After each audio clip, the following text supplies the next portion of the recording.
Oi, gente, boa noite.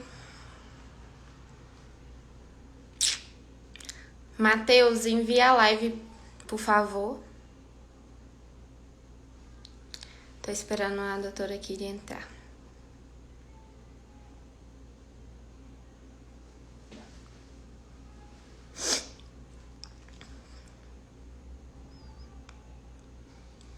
Gente, por favor, quem for entrando, envia a live para os amigos nos fazerem companhia.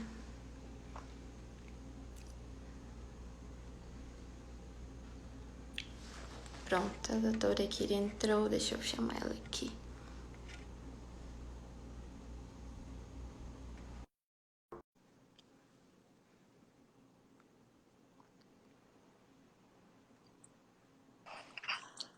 Boa Boa noite, noite, tudo bem? tudo bem?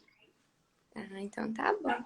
E aí, muito calor aí? Tá fazendo calor demais? Nossa, tá demais. Tava ansiosa já, acho que tá todo mundo ansioso, te esperando. Ótimo. Por onde começamos, doutora? Olha, eu acho que primeiro a gente tem que estabelecer o debate, né?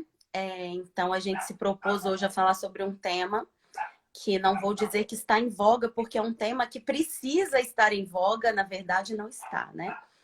E aí, nos últimos tempos, com essa questão do abortamento legal da menina no Espírito Santo, depois com a publicação de uma portaria que todos nós que lutamos por direitos das mulheres rechaçamos, né?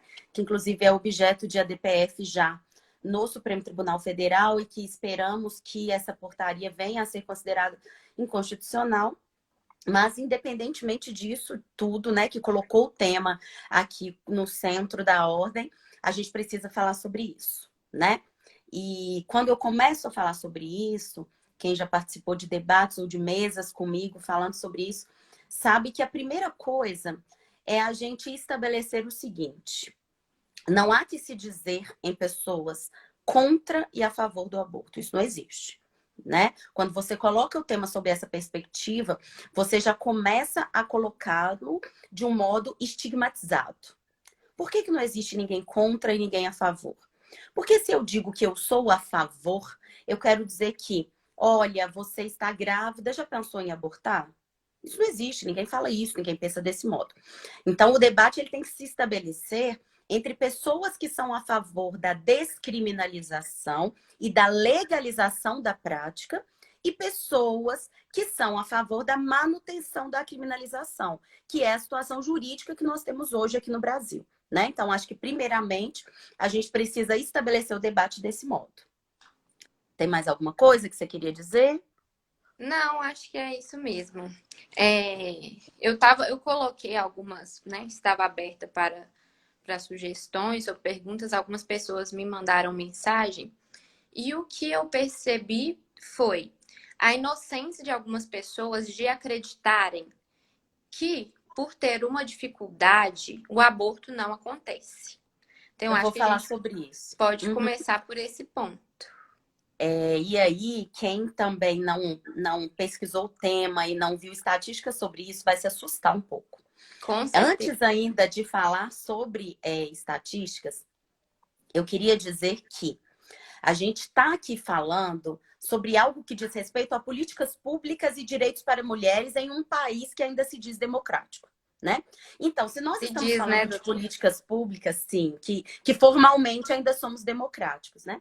Se estamos falando de políticas públicas, estamos falando de políticas que vão atingir todas as pessoas. O que eu quero dizer com isso? O que eu quero dizer é que o debate, em momento algum, ele pode ter por fundamento qualquer princípio religioso, né? Princípios religiosos e interesses pessoais, como o próprio nome diz, dizem respeito à própria pessoa. Olha, eu não gosto de cortar o meu cabelo, eu não gosto de me submeter a determinado tratamento médico, etc, etc.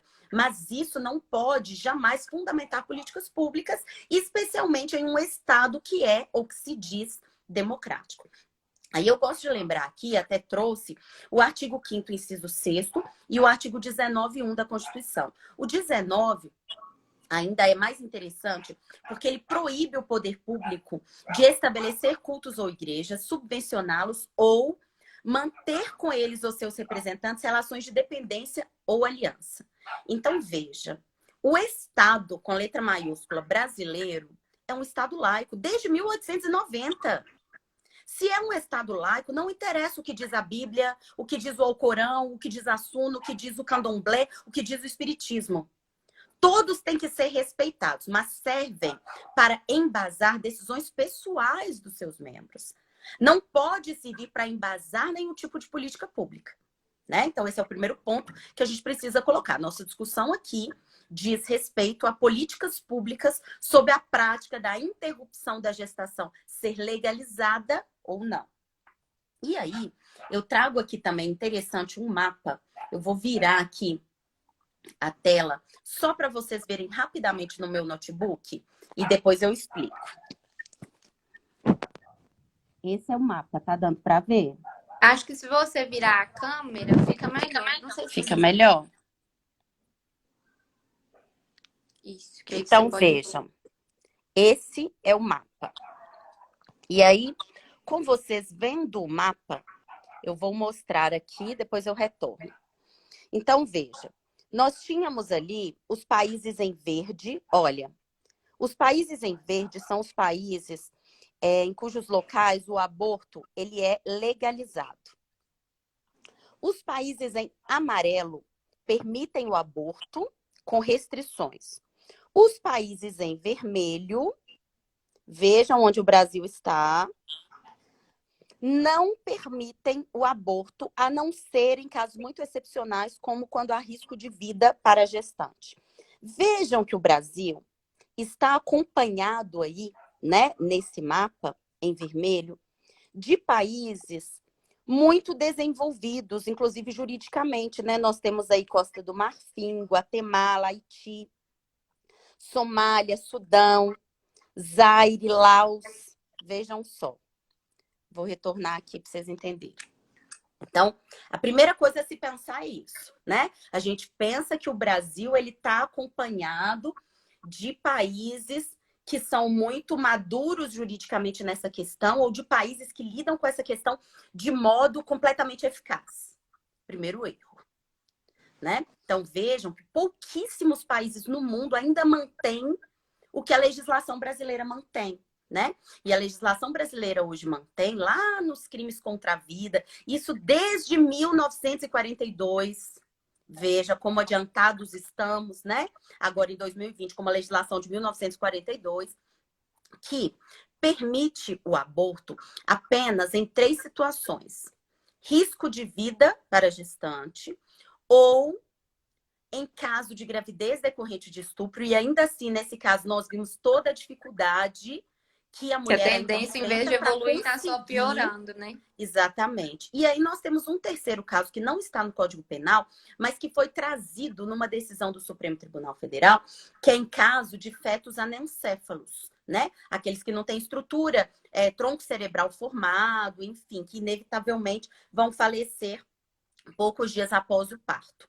Nesse caso, também é permitido em função de uma decisão vinculante do STF.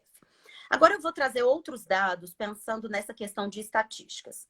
Lembrando que o aborto legal já chegou a 63 países, incluindo a católica Irlanda. Então, ou seja, mesmo países que não são completamente laicos como nós somos, já permitem o abortamento.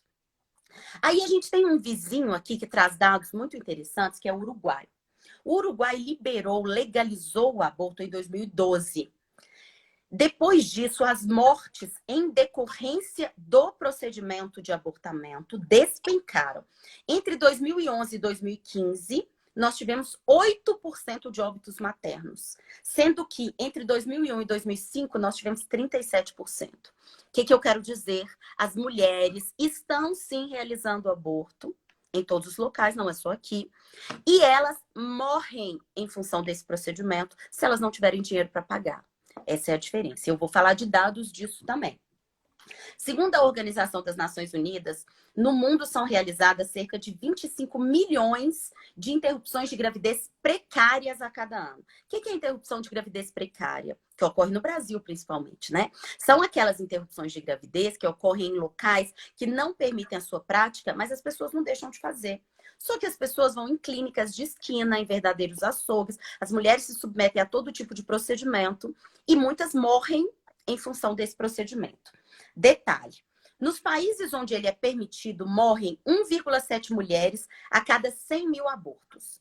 Nos países onde é proibido, o nosso caso, morrem 220 mulheres para cada 100 mil. Veja, uma diferença de 1,7 para 220 mulheres. Então, estão morrendo mulheres todos os dias, enquanto as pessoas se recusam a discutir esse tema e se recusam por questões religiosas, principiológicas, que são puramente pessoais. Agora vamos falar do Brasil, né? Que você mencionou no início aí, que as pessoas pensam que essa prática não existe aqui no Brasil, simplesmente Inocente, ela é eu fiquei proibida, muito né? chocada, porque eu imaginava que a crítica seria outra. Mas eu fiquei muito chocada delas terem a inocência de acreditar que o aborto não acontece. Eu acredito que aqui no Brasil, eu li uma frase outro dia, que era assim, todo mundo faz. Só que a diferença é que a rica paga e a pobre Exatamente. morre. E é exatamente isso.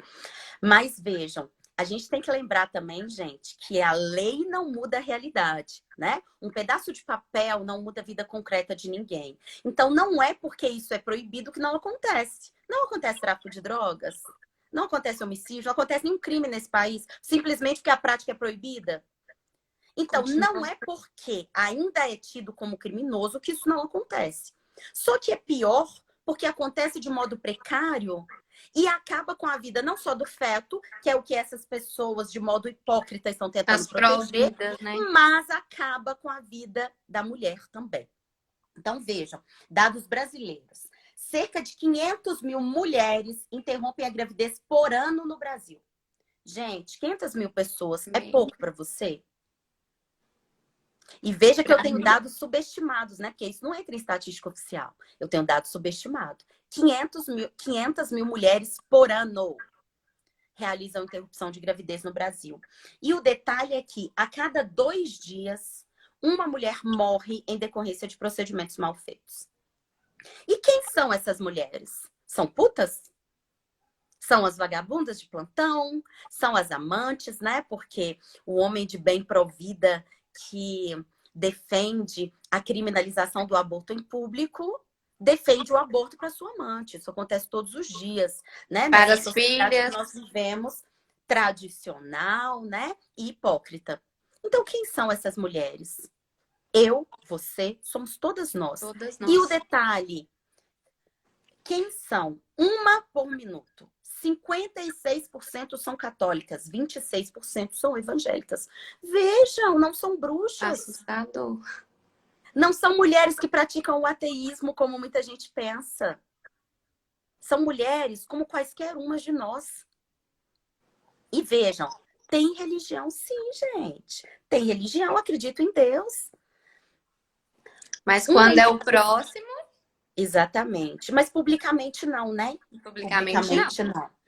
Uma em cada 5 mulheres de até 40 anos no Brasil já realizou ao menos um aborto. Uma em cada 5 mulheres. Abortos inseguros no Brasil levam à hospitalização de 250 mulheres ao ano. E aí a gente gosta de apelar para o bolso, né? Porque as pessoas gostam de dizer assim: eu não vou pagar para o SUS gastar com uma mulher que vai interromper a gestação. Aí eu sinto, por te decepcionar, você já paga.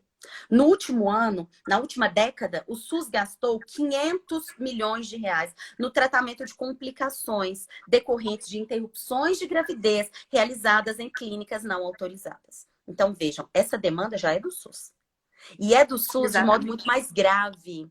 Gasta muito mais dinheiro, morre muito mais gente. Eu estava pesquisando hoje, doutor, e eu vi, né, na verdade, uma notícia, eu até anotei aqui, que... Quer ver quanto que é? Falando em números... Deixa eu ver. que em 2020 o SUS realizou 79 vezes mais procedimentos de correções de erros, né, de realizações de aborto, 79 vezes mais do que o número de abortos legais. Então, veja só. Diferença gritante, Aqui, quase 80%. a gente, então, começou esse debate falando, primeiro, né? Que estamos discutindo aqui quem é a favor da legalização e da descriminalização e quem é a favor de manter a criminalização. Dizemos aqui que o argumento financeiro não serve, né? O argumento de eu não quero que gaste dinheiro dos meus impostos, né? Entre aspas, para poder bancar esses procedimentos. Aí eu já mostrei que esse argumento, como quase todos, no que diz respeito a esse tema, é uma falácia. Por quê? Já gasta. Segunda coisa, já desmontamos aqui também, né? Outro paradigma e outro estereótipo, porque é um estereótipo porque as pessoas não buscaram fundamento, mas pensam que isso é verdade. O de que a prática não acontece. Eu trouxe números aqui. 500 mil mulheres por ano no Brasil E realizam números isso. altos, né? E a cada 2 dias uma morre em decorrência de procedimento mal feito. Então, estão acontecendo abortos todos os dias. Aí, aqui, em todos os locais. A diferença é que você não fica sabendo. E a diferença é que, se você tem condições de arcar com os custos dessa interrupção, talvez você não vá nem chegar ao SUS. Por isso que eu disse que esse número é subestimado. E aí você não vai nem virar estatística. Se você não tem condições de pagar, você vai procurar uma clínica que, além de ser clandestina, não utiliza de todas as questões sanitárias e médicas necessárias para realizar essa interrupção. Então, em algum outro momento, você vai bater as portas do SUS para tentar tratar essas complicações. Então, percebam que essa discussão, ela é de cunho social. E ela é de cunho racial também, porque muito mais mulheres negras morrem em decorrência desse procedimento do que mulheres brancas. Então, a nossa discussão aqui, como eu disse no início, ela é uma discussão, primeiro, que tem que ser e deve ser institucional. Ela é uma discussão que diz respeito a políticas públicas.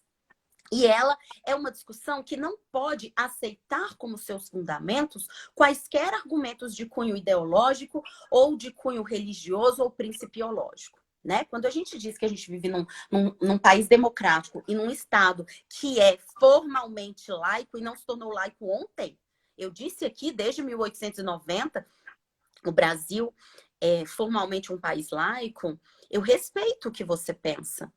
Mas a gente precisa entender que políticas públicas são feitas para todos. Então, se você entende que já há, e aí é outro ponto que eu vou começar a tocar aqui agora, se você entende que já há vida em um feto de 2 semanas, é um direito seu. Não realize aborto se você engravidar. Exatamente. Agora, o seu entendimento, que é puramente religioso, principiológico, não é científico, vou explicar aqui por quê. Ele não pode ser aplicado a outras pessoas. Você não pode exigir que isso se aplique a outras pessoas. Porque senão o testemunha de Jeová agora vai exigir que você não faça transfusão sanguínea. Porque é o que ele pensa. Está no livro bíblico que ele segue. Se ele não pode fazer isso, olha, agora também todos nós vamos guardar o sábado. Porque no livro bíblico que ele acredita, ele guarda o sábado. Isso acontece? Ele pode fazer isso? Não. Então, por que é que a sua religião e os seus princípios de entender que há vida em um feto tem que ser aplicado a todas? Não, aplica a você. Se você é mãe, por acaso, for como representante legal de uma menor de idade que está grávida, né? E aí você vai ter que assisti-la ou representá-la, você vai dizer das suas convicções. Então, ou é em relação a você, ou em relação a uma pessoa pela qual você responde. Mas em relação aos outros, não. E eu já discuti isso nos mais diversos ambientes, com público médico, com público do direito, com público da psicologia, e nunca encontrei alguém com um argumento que não fosse religioso diferente disso. Derrubamos também outro paradigma, que é o paradigma de que, se as interrupções de gestação forem legalizadas, todo mundo vai começar a abortar. Gente, todo mundo já aborta. Todo mundo que quer abortar, já aborta, tá? Ou E aí morre eu em trouxe consequência disso, dados. né, doutor? Oi? Ou morre em consequência disso, Exatamente. né? Na tentativa. Na tentativa. E aí eu trouxe dados mostrando que, inclusive, internacionalmente, os países que legalizaram essa prática tiveram uma diminuição do número de interrupção da gestação. Porque hoje, se você resolve passar por esse procedimento, você procura uma clínica clandestina e aí você marca um horário, você vai escondida como se, na verdade, formalmente você está, né, praticando um crime. Você não pensa direito, você não tem acesso a acompanhamento psicológico para conversar com você, para te falar sobre as complicações, sobre as consequências desse procedimento e você realiza. Em países onde a prática é legalizada, você passa por um acompanhamento psicossocial antes da sua decisão. Você é exposto para você, né? O próprio Estado expõe para você as consequências daquilo, verifica se você tem condições de tomar essa decisão. Então, muitas vezes, isso faz com que as pessoas desistam de realizar a interrupção. O que não acontece numa clínica clandestina, que você tem que ir escondida, né? Com medo de ser presa, vamos dizer assim. Eu só quero falar para vocês, eu falei da ADPF que trouxe a questão do feto anencéfalo, é a DPF 54, tá? Quem quiser anotar.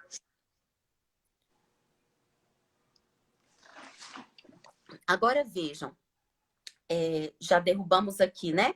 Alguns paradigmas, estereótipos sobre o tema, e falta derrubar outro. A vida no feto, a vida logo após concepção, assim que o espermatozoide entra no útero, a vida aí depende. Se você é espírita, você acredita que há, porque já há uma alma. Se você é cristão, você acredita também que há, porque é Deus que rege tudo. Só que ninguém está falando aqui sobre religião e nós não estamos numa igreja. Respeitando todas elas, né? Como eu disse aqui, a gente vive em país democrático e laico. Então, nenhuma dessas fundamentações me serve. E aí a gente pega uma fundamentação científica, que inclusive é internacional e trazida pela Organização Mundial de Saúde, que diz que só há vida quando há atividade cerebral. E a atividade cerebral, ela se inicia, para alguns, na 18ª semana, para outros, mais ou menos até a 21ª, 23ª semana. Começando na 9ª, mas completa só a partir daí. Isso, gente, é a explicação científica. E se há nós estamos religiosos que falando... digam que não. Não, sim, é que acreditar, a pessoa pode acreditar até em Papai Noel. Cada um acredita no que quer e que se respeite isso. Mas não imponha o que você acredita para mim. E enquanto Estado, menos ainda. Estado não tem religião, Estado não segue Bíblia. Estado não acredita em alma. E nem pode. Deve respeitar todas as pessoas que acreditam, mas deve eleger e publicizar políticas públicas para quem acredita e para quem não acredita. Então, o que eu quero dizer é, cientificamente, não há vida logo após a concepção.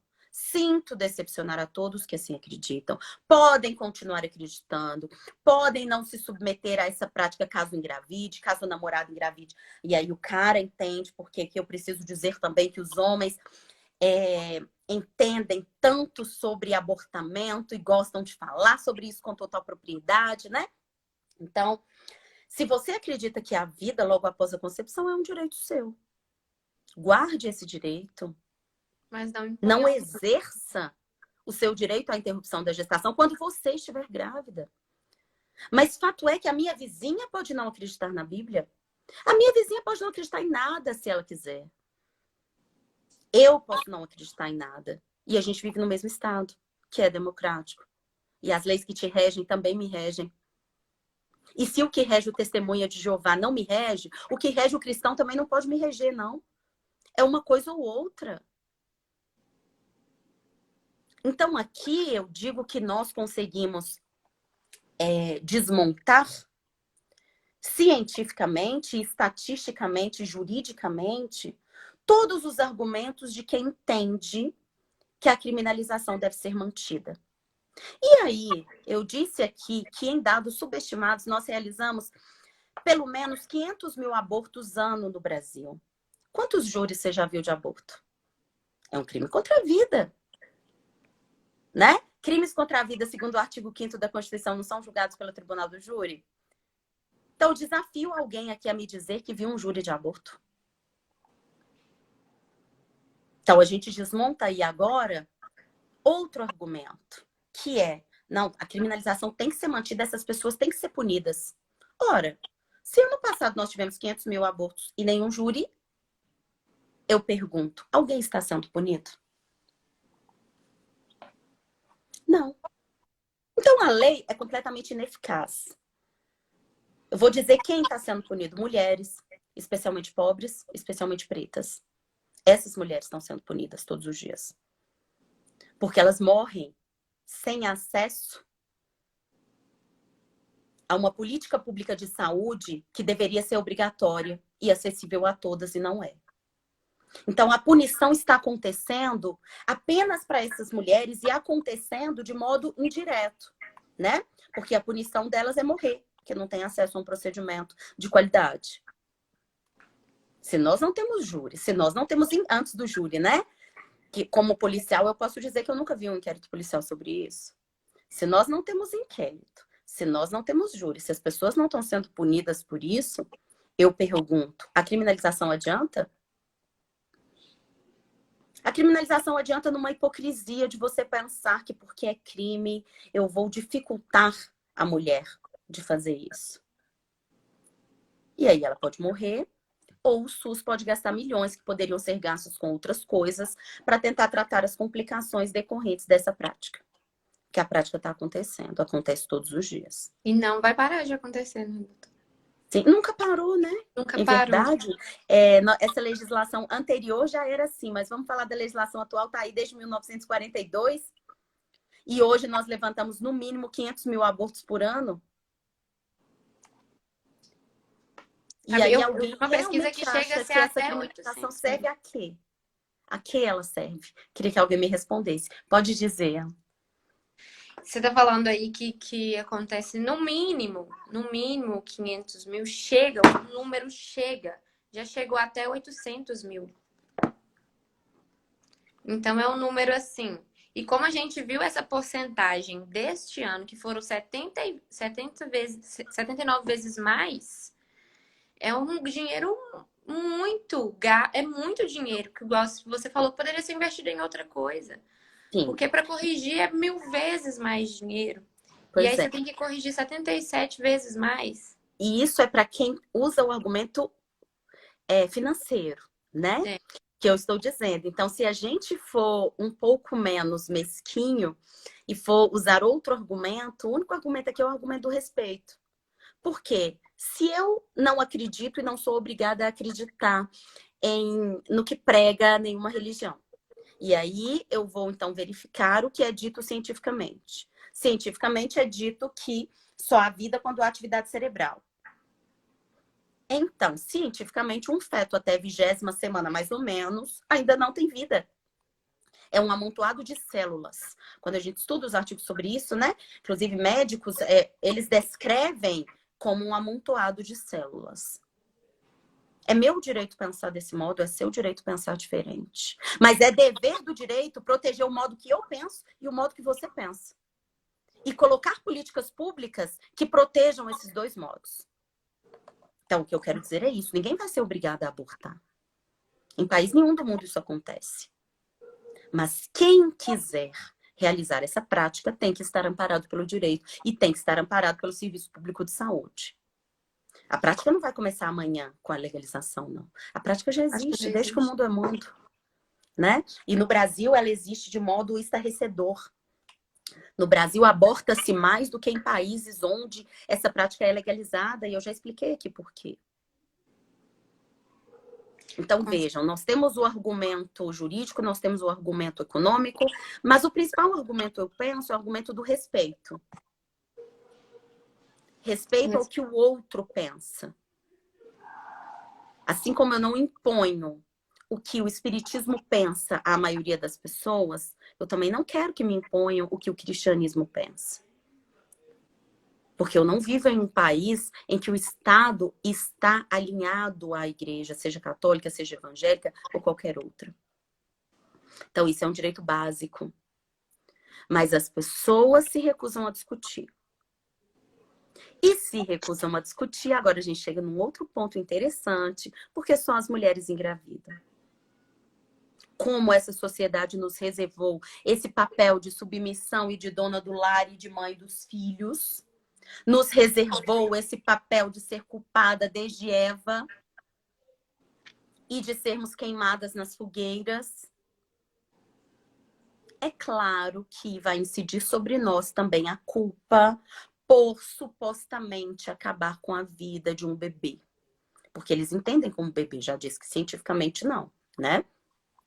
Então, essa culpabilização da mulher tem o objetivo de nos manter submissas. Toda a responsabilidade, o cuidado por essa criança, que se a mulher não se submeter a isso, tratando-se de uma gravidez indesejada, né? Essa criança sendo gerada, essa responsabilidade recai em mais de 90% no colo de quem? Da mãe, das mulheres. Até porque o aborto paternal já acontece e ninguém fala disso. Exatamente. Eu já ia dizer aqui, os homens abortam todos os dias e ninguém discute esse assunto. O sujeito se recusa sequer a colocar o nome dele numa certidão de nascimento.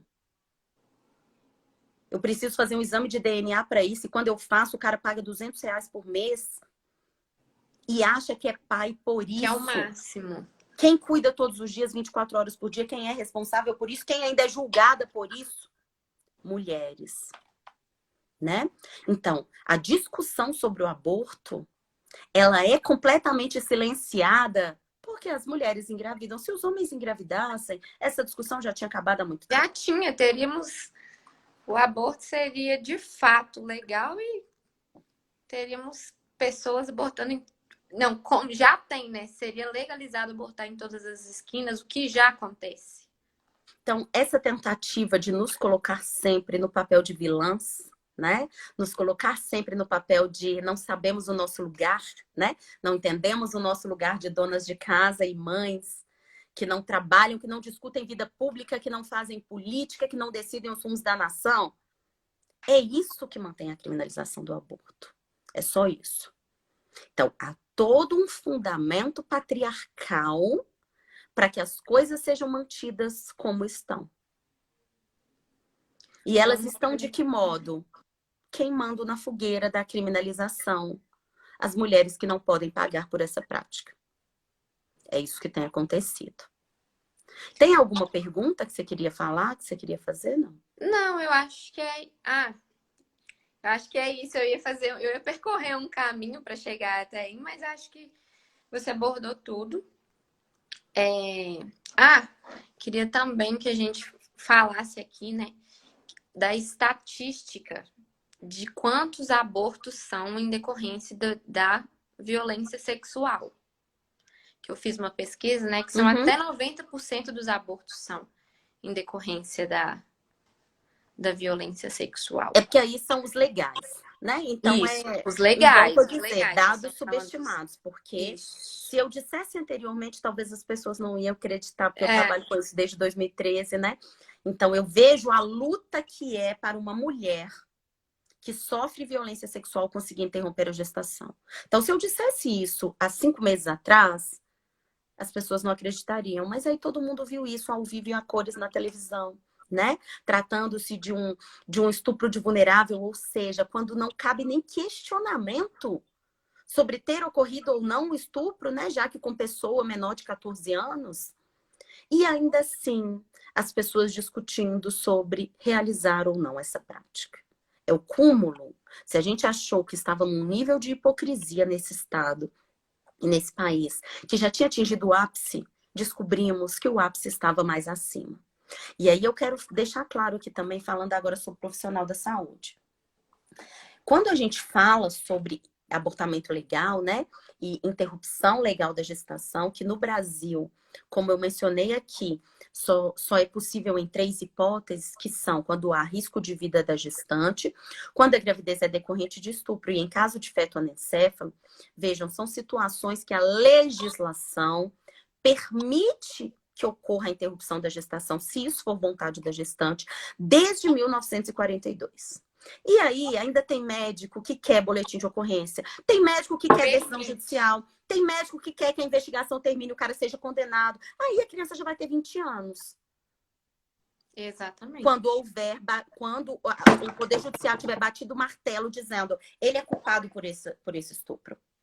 Então, veja, eu quero falar aqui agora sobre situações referentes aos profissionais de saúde, que foi o que aconteceu com essa menina no Espírito Santo, que foi o que já aconteceu comigo aqui em Diamantina, em milhões de situações que tivemos que tentar intervir, inclusive via rede de mulheres, para dizer o seguinte: o médico, ele é um profissional que presta um serviço público, assim como eu presto, assim como o profissional da educação presta. Ainda que ele trabalhe em hospital privado, ele presta um serviço público, porque a saúde é um dever e um direito de prestar do Estado exclusivo, né? Sabemos disso. Então, quando você o presta, ainda que em local privado, com finalidade privada, você o faz mediante autorização do Estado, né? Autorização que é dada por alvarás, que é dada quando você tem que fazer faculdade, conseguir um diploma, etc, etc. Então, vejam, se você presta um serviço público, e ainda mais quando você trabalha em um hospital público, você não faz isso em nome próprio. Quando você exerce uma função pública, gente, princípio básico aí do direito administrativo, você é um braço do Estado. Naquele momento ali que eu estou delegada de polícia, não interessa as convicções pessoais e religiosas da mulher e da cidadã Kíria, não. Interessam as convicções do Estado que eu represento. Quais são as convicções do Estado que eu represento? As leis. Já que Estado não segue Bíblia, né? E Estado não tem pessoalidade nem alma. O que eu quero dizer é, os médicos, quando estão trabalhando, não deveriam fazê-lo imbuídos de suas convicções pessoais ou religiosas. Naquele momento ali, que ele deveria realizar essa interrupção da gestação, aquilo ali é segundo a ciência, né? E se a gente for ver sobre ciências humanas, né? E outros tipos de ciência, estão os profissionais de saúde mais perto da ciência do que nós, que praticamos ciências humanas, vamos dizer assim. O que eu quero dizer é, naquele momento ali, essa interrupção é feita a partir da retirada de um amontoado de células, já que pela ciência ainda não há vida. E aí a gente encontra em um hospital 5, 7, 10 médicos que se recusam a realizar isso. É um procedimento médico. É um procedimento médico. Quando você vai realizar outros tipos de procedimentos médicos, você coloca em questão seus princípios pessoais e religiosos? Porque se coloca, isso já está errado. Você está exercendo um serviço público. E aí, eu trago aqui, inclusive, né? Eu gosto de falar do Código de Ética Médico, que as pessoas sempre gostam de dizer. Mas o Código de Ética Médico traz a objeção de consciência. De fato, traz a objeção de consciência, dizendo que aquele médico pode deixar de realizar qualquer procedimento se ele entender que aquele procedimento não está de acordo com a sua consciência. Certo, isso está previsto lá. Agora, o hospital não tem objeção de consciência. Se eu tenho um hospital com 5 médicos e todos eles manifestam objeção de consciência, que o hospital arrume outro profissional para realizar. Essa é a verdade. O que já é estranho, né? Porque consciência é algo tão pessoal. Eu tenho uma equipe de 5 pessoas, a gente não consegue ter a mesma consciência, nem a mesma percepção sobre tudo. Aí a gente pega um hospital, tem 7 médicos, todos eles têm a mesma objeção de consciência. É no mínimo estranho. Muito. E aí eu trago o Código de Ética Médica no artigo 43, diz que é vedado descumprir legislação específica nos casos de transplante de órgãos, esterilização, fecundação artificial e abortamento. Ou seja, para mim, já não caberia objeção de consciência. Até porque esse mesmo Código de Ética diz não caber objeção de consciência em qualquer situação de abortamento juridicamente permitido, na ausência de outro médico que o faça e quando a mulher puder sofrer danos ou agravos à saúde em razão da sua omissão. Então, veja, você é plantonista no hospital. Só você está lá. Médico ginecologista, né? A pessoa ingressou nessa unidade de saúde, e aqui a gente está falando de abortamento legal, né? Dizendo ter sido vítima de violência sexual. Aí você não pode manifestar objeção de consciência, simplesmente porque é só você estar lá. O Código de Ética Médico diz isso. Se não tiver outro médico que realize o procedimento, não cabe objeção de consciência. Então, vejam, o próprio Código de Ética Médico é usado de acordo com a conveniência. Usam um artigo e não usam o outro. E ele ainda diz que também é vedada objeção de consciência quando, em razão da sua omissão na realização do procedimento, a mulher puder sofrer danos ou agravos. O que eu digo é, você realizar uma interrupção de gestação com 2 semanas é uma coisa, com 9 é outra. Com 20 é outra, né? A possibilidade de danos, a dificuldade do procedimento é bem maior. Então, a omissão desses profissionais de saúde tá aqui dentro? Claro que tá. A omissão deles e toda essa confusão que aconteceu no Espírito Santo e que já aconteceu aqui e que já aconteceu em 1 milhão de locais, só que não tomou essa proporção midiática. Acontece todos os dias e ninguém discute isso. E quando eu me proponho a discutir, vem me dizer que, mas o Código de Ética Médica... Vamos ler o código todo? Porque a lei não existe só em parte, não. Por que você usa o artigo 7º e não usa o 21? Ele tem que ser interpretado de modo sistemático. Vamos usar ele todo? Aí ninguém quer, né? Aí querem usar a objeção de consciência, como eu disse, de modo conveniente. É como aquele cristão que não segue nada da Bíblia, mas ele traz uma passagem para culpabilizar a mulher que realizou o aborto, para culpabilizar a relação homoafetiva. É isso.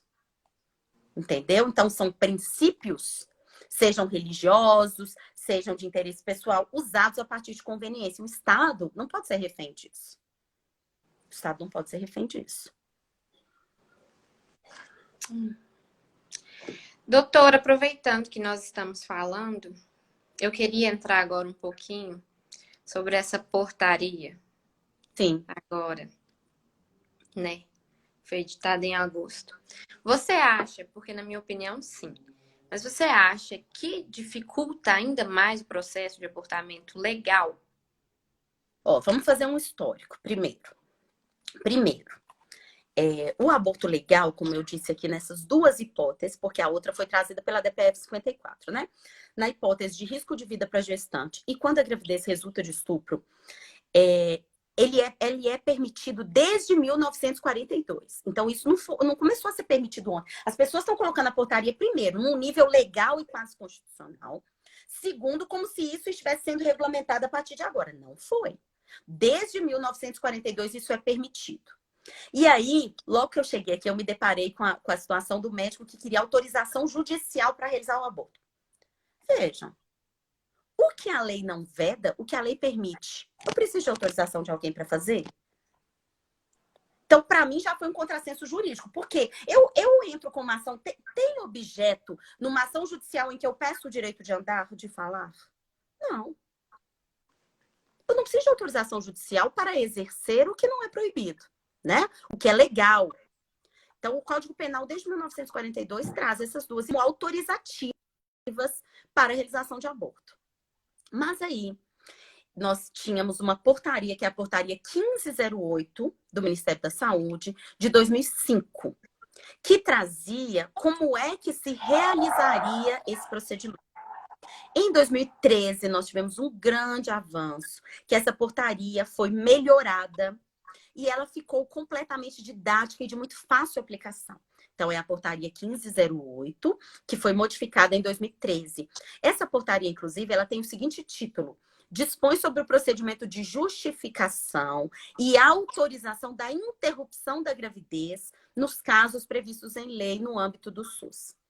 Então, a gente teve um grande avanço, já com atraso em relação a outros países, mas a gente teve um avanço não porque a prática passou a ser legalizada a partir daí, volto a dizer, mas porque agora a gente tinha uma portaria do Ministério da Saúde que trazia mastigado para o profissional de saúde como é que isso ia ser feito.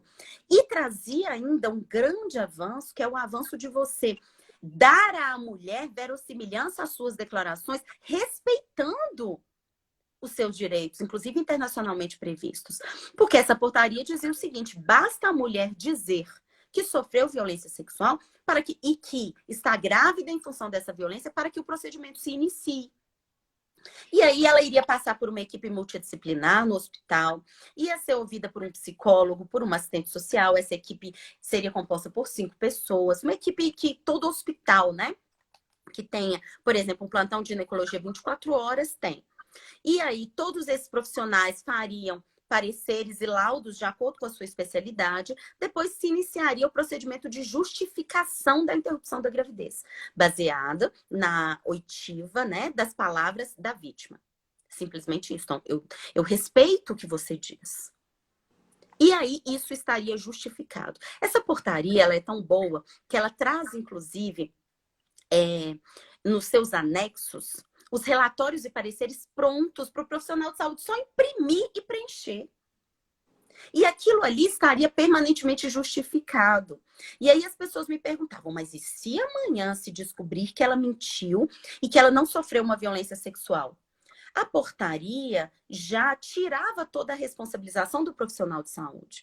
E dizia o seguinte, se o profissional de saúde seguiu todos esses passos, e posteriormente se descobrir que não havia violência sexual, que ela mentiu, inclusive ela assina um termo de consentimento esclarecido, né? De que é verdade tudo que está sendo dito, apenas a mulher seria responsabilizada, nenhum profissional de saúde seria responsabilizado por isso. Então, nós estávamos na vigência dessa portaria, que era uma portaria internacionalmente respeitada, que era uma portaria que tinha por base outras legislações internacionais, que era uma portaria que preservava e garantia o direito das mulheres já tão vitimizadas numa violência sexual, para que não fossem revitimizadas numa instituição de saúde. E ainda, apesar da portaria ser de 2003, ainda tínhamos dificuldade para fazer cumprir, porque a maioria dos profissionais de saúde desconhecia essa portaria. Então, veja, estávamos num processo de dar visibilidade a uma portaria importantíssima de 2013. Em função da situação envolvendo a menina no Espírito Santo, o Ministério da Saúde, sem ouvir nenhum profissional que trabalha com isso, seja da segurança pública, seja da área da saúde, seja de grupos de defesa de mulheres, edita uma portaria que, para mim, não é só esdrúxula e hipócrita, é absolutamente inconstitucional, essa nova portaria. Então, sua pergunta foi, ela dificulta o abortamento legal? Dificulta muito. Como eu disse, é de 2013, já dificultava. Não é que ela dificultava, é que o desconhecimento dela já dificultava. A gente precisava mostrar para o profissional de saúde, existe essa portaria, basta você cumprir. E aí agora vem uma portaria nova para dificultar algo que já era complicado. Quando essa portaria ela traz como requisito que você tenha boletim de ocorrência, que você tenha testemunhas. Gente, quando eu digo que eles não ouviram nem profissionais da área do direito, eu quero dizer que qualquer pessoa que trabalha minimamente com violência sexual sabe que violência sexual não tem testemunha. A não ser que a pessoa filme, que tem esses casos aí também horríveis de violência grupal, né? De estupro coletivo, que filma e coloca no celular. Não há testemunhas. É próprio do crime ser praticado às escondidas. Exatamente. Então, veja, essa portaria, ela legisla, né, o que já está errado, e ela legisla de modo inconstitucional. Absurdo dos absurdos. Então, já pugnamos aqui e pedimos e esperamos que ela seja declarada inconstitucional. Já temos uma DPF das defensorias, de todas as defensorias do país, já no STF para isso, tá? Acho que é basicamente isso. Eu queria mesmo, o intuito era esclarecer. Acho que não precisei nem falar nada, porque quando a senhora fala, nem fala, é uma palestra, né? Então a gente tem que sentar e ouvir. Eu acho que era basicamente isso. Acho que o intuito daqui também é deixar claro para as pessoas que, independente de religião, do que acreditam, que o aborto já acontece, vai continuar acontecendo e que tem que se respeitar a vontade do outro. Eu não posso mandar no que o outro pensa. Eu não posso mandar naquilo que o outro faz. Eu acho que é uma questão, igual você falou. Se eu não sou a favor, que eu não faça. Mas que eu não fale sobre o outro. Porque aquilo foi um absurdo. Aquela cena de uma criança de 10 anos tendo que chegar escondida no porta-malas de um carro.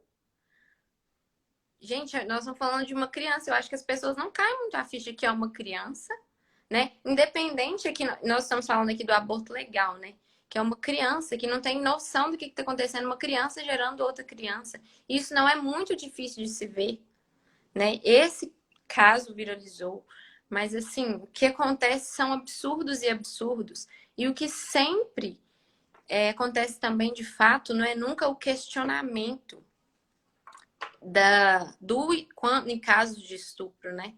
Eu tô falando aqui de aborto legal.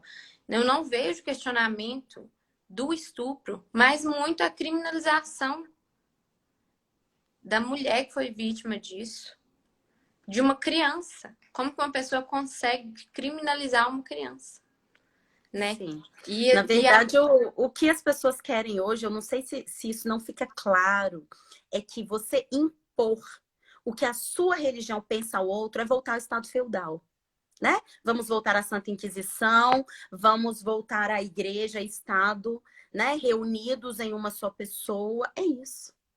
É isso. Porque todas as pessoas que querem entender que há vida ali e que eu, que não estou grávida, quero proteger a vida que eu acredito que está dentro de você, apesar de você não acreditar nisso, eu quero isso. Mas eu não quero que o testemunho de Jeová imponha o que ele pensa a mim. Eu não aceito isso.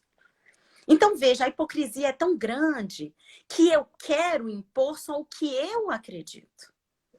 Quando a gente discute esse tema, nós não queremos dar ao outro a imposição do que nós acreditamos. Não. Como eu disse aqui, o intuito é esclarecer o debate. É colocar o debate num nível minimamente inteligente e sem aspectos religiosos. Se depois de todo esse debate você consegue pensar e entender que você ainda acha que ninguém deveria realizar essa prática, ótimo. Aplique essa sua convicção a você. E só. Exatamente. E também eu acho que é muito válido ressaltar aqui, né, que a gente já falou que existe sim o aborto paternal, também existe o aborto social, que essas pessoas que são pró-vida, né, são as mesmas pessoas que são pró-morte para aquelas vidas miseráveis. Então é muito fácil querer que alguém, né, prossiga com aquilo, que a criança nasce. E aí, né, vamos falar de uma vida miserável, que a pessoa acaba sucumbindo ao crime, né? Uhum. E aí, quando acontece algo, a primeira apontar o dedo fala bandido bom é bandido morto. Então, eu acho Se ele não muito for seu válido. filho, seu vizinho, nem o filho de um amigo, né? Com Então, certeza, voltamos é de novo ao verdade. direito penal do autor. Eu não estou punindo condutas, né? Eu estou selecionando pessoas para Pessoa. punir. Acho que é isso, doutora. Queria te agradecer muito por ter aceito o convite. É uma honra. Eu já falei que você é inspiração para mim. E acho que é basicamente isso. Te agradecer muito mesmo. E sempre que você quiser, desejar, é muito bem-vinda aqui. A honra é minha, tá? Uma honra saber disso. Quero dizer que eu estou sempre à disposição, inclusive continuo à disposição, até no que diz respeito ao tema, para dúvidas. Ficou em dúvida sobre qual legislação eu citei, né? Sobre qual legislação regia essa situação antes, qual rege agora. Usem aí as nossas redes sociais, sejam as minhas, da Rede de Mulheres, do Humanas do Direito. Podem enviar suas perguntas e eu estou sempre à disposição de vocês. Eu que agradeço. Obrigada, doutora. Até a próxima. Boa noite, Um gente. beijo. Boa noite. Tchau.